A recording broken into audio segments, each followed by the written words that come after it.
Okay, hello. So, diretsahan na naman. Dito sa video na to, titignan natin kung paano magpadala ng pera sa local bank account sa Pilipinas mula dito sa account natin sa UK. Okay? So, okay. So, meron ako ditong dalawang ginagamit for bank transfer or online transfer, padala. Yung isa it's etong AZIMO and yung pangalawa is yung Remitly. Okay. So minsan mas marami akong nakukuha from AZIMO, minsan is mas marami din from Remitly. So kahit yung gamit ko is basically itong dalawang to, depende kung saan mas mataas ang palitan.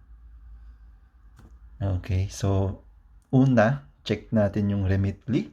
So, kailangan mong i-register yung email address mo and then gumawa ng password. And then every time na magsa-sign in ka is kailangan mo siyang i-input yung email mo and yung password. So, sa case na to, it's lagay ko lang yung password and then sign in. Unang-una mo pa lang siyang gagamitin, it's kailangan mong i-set up yung payment method mo. It's input mo lang yung gagamitin mong bank and card and then kailangan mong maglagay ng recipient. So recipient means ito yung tatanggap ng padala. Kapag nag-add new recipient ka, kailangan mo lang ilagay na info na required is yung syempre yung pangalan. Example, yung name ko.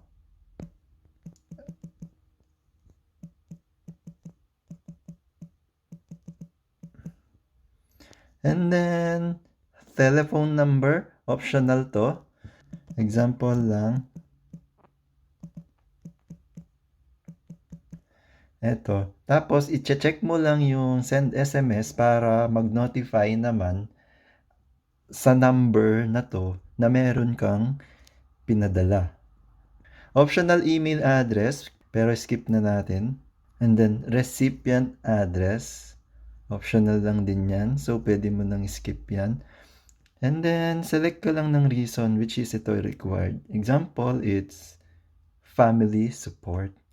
And then, kailangan mo lang it's i-save na. Nandyan na yung ginawa ko which is Arvin Cedric Malyari. Pag kinlik mo siya, pwede ka nang magpadala. Ayan. Pag kinlik mo yun, it's send money ka lang here. Okay. So, pag kinlik ko yung send money, ayan. Kung mapapansin mo, meron siyang fee na 2.99. So, sa first two transactions mo kapag Remitly, free yung fee which is 0. Sa first two mo lang yun. Pero once na nagagamit mo na siya, after twice, meron na siyang charge na 2.99. So, para ma-compare natin sa ibang application which is yung AZIMO nga, isakto natin yung magagastos natin into 1,000 GBP example or 1,000 pounds which is 997.01. So 997.01 tsaka yung fee ko na 2.99, 1,000 lahat yan. And yung matatanggap nila it's 62,043.93 pesos. Okay. Ayan. So, kapag kinontinue mo, then, kailangan mo lang piliin din it's bank deposit. Yan. And then, yung mga pwedeng banks are BDO, BPI, PNB, Metrobank, and Land Bank of the Philippines. BDO. Ayan. So, input mo lang yung bank account number. Okay. So, and then continue, magsisend na siya nun, and then siguro after a few hours, it's matatanggap na niya. Pero hindi muna natin itutuloy kasi ko-compare muna natin kung magkano yung sa kabilang application naman, AZIMO. Dito naman sa AZIMO, kapag first time, it's kailangan mo ring mag-sign up, and then kailangan mo ring ilagay yung payment methods mo. Okay. So, kapag nalagay mo na yan, kailangan mo ring i-set up kung kanino ka magpapadala. Which is, pag kinlik mo yung people, ay ito. And then, click mo yung new recipient. Yung fee naman dito, it's 0.99 lang. Mas mura siya. Pero, iba yung conversion rates nila. Okay. So, kung nilagay ko naman dito, it's 999.01. 999.01 plus yung fee na 0.99. Yung makukuha ko is 62,431.14 pesos. Okay. So, ayan. Which is mas mataas ng mga 400 pesos kumpara dun sa isa. Which is yung Remitly. Okay? So, dito ito yung gagamitin ko para magpadala. Ayan. 999.01 plus fee of 0.99, yung expect kong matanggap is 62,431. Pwede na akong mag-proceed. Okay, so magpipay lang ako dito. Pay 1,000 GBP. Ayan. So, yung time pala ngayon is 3:25 PM. Ita-time natin kung gaano katagal bago natin matanggap. Okay. So, of course, magta-transfer tayo ng malaking amount, 1,000. Kaya sabi niya dito, i-verify natin sa mobile app kung saang bangko man yung card na ginamit nyo. Which is in case ko, Santander. Bubuksan ko lang yung authorization ko for Santander. And then, sasabihin niya lang it's, ayan. So, tinatanong lang niya ako ba talaga yung nagpapadala ng 1,000 sa account na yon? So, yes, sasabihin ko lang. Wait ng 2 seconds and then dito na yung authorized card payment. And then, ayan na. Na-transfer na. So, kapag kinlose ko na yung app, kiklik ko na lang dito na I verified this with the mobile app. And then, okay. Ayan. So, sasabihin niya dito, Arvin will receive 62,431 transfer in progress. Okay. So, nilagay niya dito, estimated arrival is 4:11. Pero usually, less than 1 hour lang natatanggap ko na siya.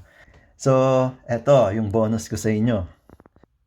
Kapag first time yung gumamit ng app na to, input nyo lang yung code ko. Okay? So, kapag in-input nyo yung code ko, which is yung links is ilalagay ko sa description box. Kapag ginamit nyo to, it's bibigyan tayo ng discount parehas ni AZIMO na 30 pounds. Diba? 1,800 na yun. O, diba? Libre.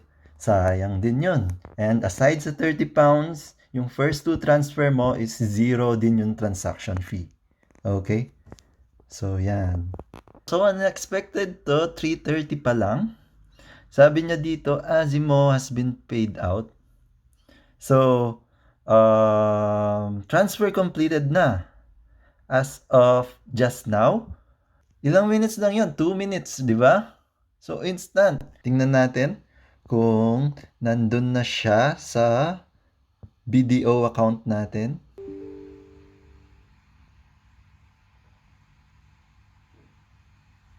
And then dito sa pinagdalan kong account number. Yan. So, 10:30. Ayan. So, ayan. Pumasok na siya. Which is amount of 62,431. from remittance, TBG remittance, and yun. So, tamang-tama lang. And back to the video.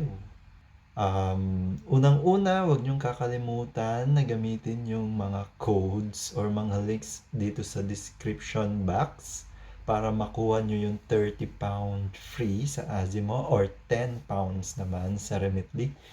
And yung masasabi ko lang na parehas na application, tried and tested ko na, although sa BPI and BDO banks lang. Minsan, maabot ng 1 oras, 2 oras. Pero yung pinakamabilis kong na-experience, it's yung nasa video nga na to. Wherein pumasok yung transfer ko from UK bank gamit yung AZIMO app sa papunta sa local bank ko na BDO within less than 5 minutes. Don't forget to subscribe and like my video. And see you on my next guides. Bye.